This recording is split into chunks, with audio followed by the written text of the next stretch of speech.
Hey everybody, Jared here with the Carolina Weather Group. We're here at the Schiele Museum in Gastonia for Weatherproof, and we've been talking to some of the exhibitors. Let's go to one of those interviews right now. Got Chief Meteorologist Brad Panovich from WCNC. We're going to go take a little tour of the Storm Tracker. Yeah, so this is our Storm Tracker around here. It's the Chevy Storm Tracker. You can see it behind me here. Now, there's a lot of cool stuff on it, but I'll show you what actually works and what we use it for.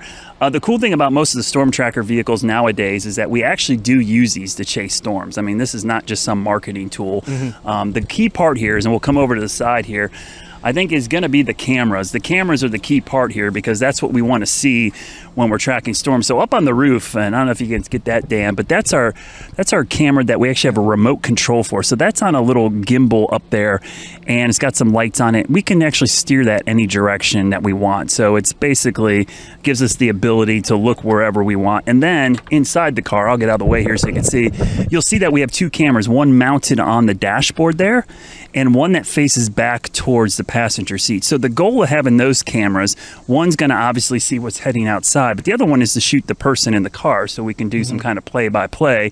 And then you may not see this. We'll walk around the other side because I think this will help you guys at home kind of see this. We actually have some monitors in here so we can see what's being broadcast. So one of the things that we try to do is when we're on TV is you'll see right there it says preview and on air. So whoever's sitting in the passenger seat can see what's on TV right now or streaming and what the camera sees. And then we have an iPad. And this is the cool thing. The iPad is actually a remote switcher. It allows us to switch between the different sources that we send back to the station. And so, how do we send it back to the station? Well, I'll open this here.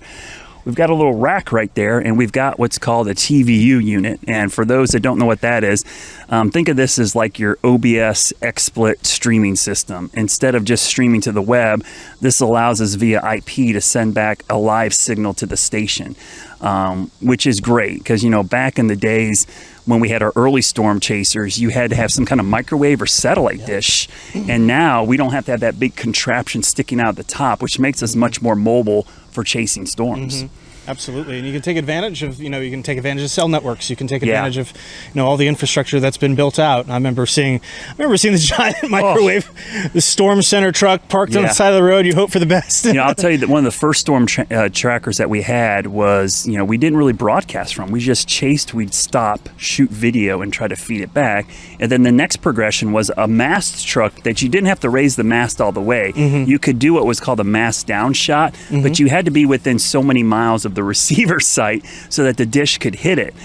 So that really limited where you could chase. Now your only limitations are the cell networks, and for a lot of folks you probably run into cell holes. But one of the things about these TVU units that's different than your cell phone is that we're able to hit multiple cell networks. So we're not just hitting AT&T, we're hitting AT&T, Verizon, T-Mobile, really any service we can, and the band is split up between all of those services. So even if we have one bar from one, two from the other, we can get an HD signal because we're sending it to all of the networks, not just one. That's fantastic. Yeah, I mean, you have best coverage you could ever get, I suppose. Yeah, and one more thing I will point out, this little mast thing here, that's actually a weather station. Oh, cool. So that's an ultrasonic anemometer, and one of the cool things, so you're wondering, if you're parked, you're obviously going to get wind speed, but one of the things we can do while we're driving is because this is tied into the GPS, we can take the wind speed while we're driving because this will subtract the forward motion of the vehicle and give us a wind speed, which is, if you're driving at 70 miles an hour, obviously you would have a 70 mile an hour wind, right? Right. Well, if we're driving and we pick up a 100 mile an hour wind, this will subtract the 70 miles that we're driving per hour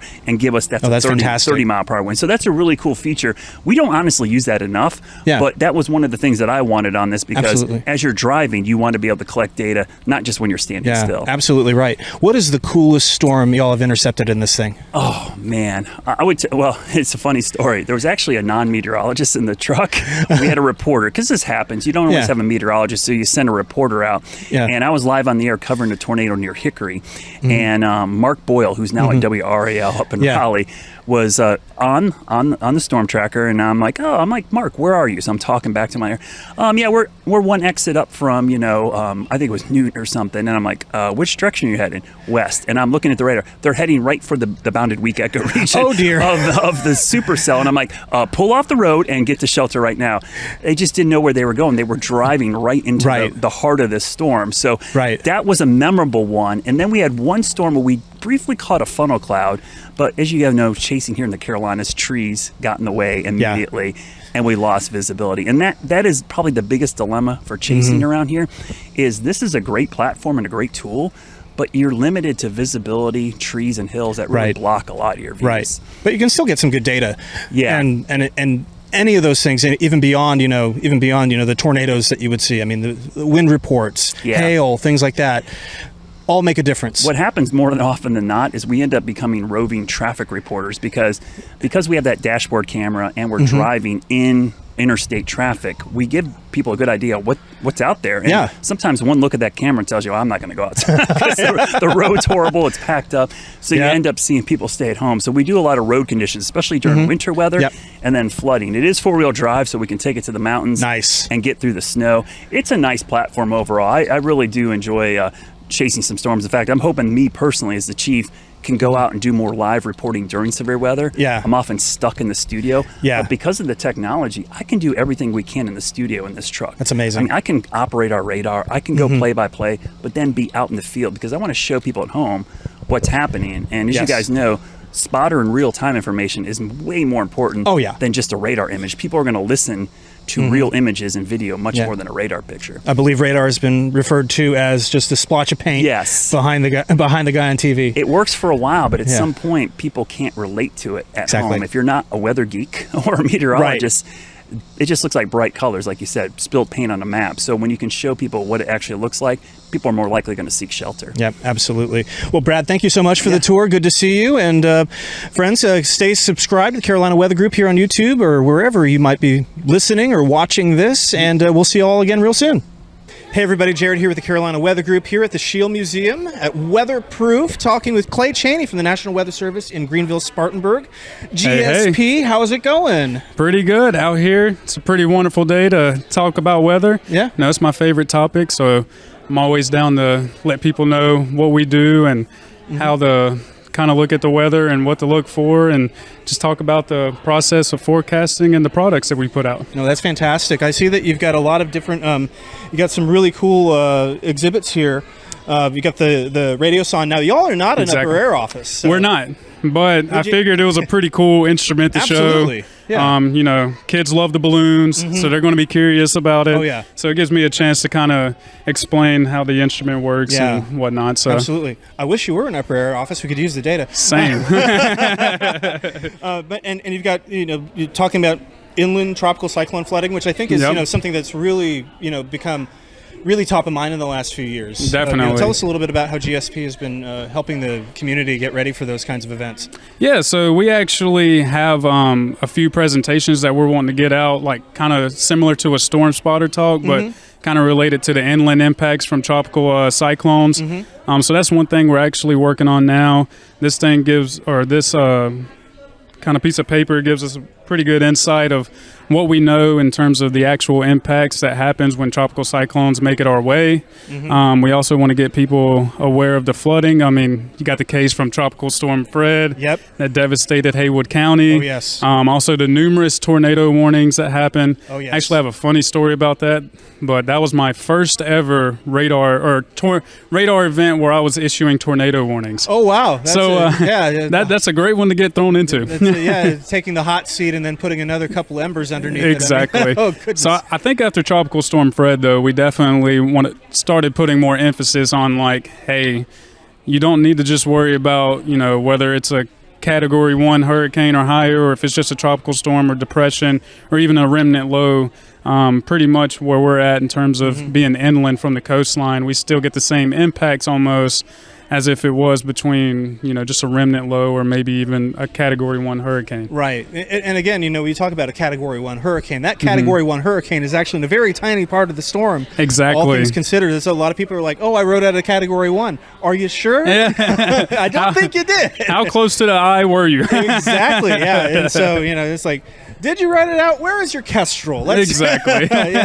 No, that's fantastic. And so I see you've got, some other, information about Kokoros here that's been very helpful when dealing with flooding. Yeah, I've been trying to get a few people to recruit them for Kokoros or even the co-op program, just to help with the local observations, just to try and get more people involved in that and giving us the data we need on a regular basis for the different storm total amounts. So we definitely appreciate anyone that tries to get involved in those programs. Oh yeah, absolutely. Big Kokoros fans here. Yep, same here. I've got my gauge. It was too early for me to empty it this morning. I know that I had about 2 inches plus. Oh wow. It's been that kind of July down in Charleston, let me tell you. Yeah, I bet. We've been getting just soaked after soaked after soaked. I don't doubt it. I've noticed. Yeah, I bet you have. And so you got a couple experiments over here too. So this one looks kind of shocking. Yeah, so that's the Venn diagram there. And of course, if you want to give an example, we can. Yeah. Here, I'll spin this if you want to put that close to the ball there. Yeah. Get us a little shot going. Get a little closer. There we go. There you go. Got our shock right there. Yeah. That's the closest you want to be to a lightning strike. So.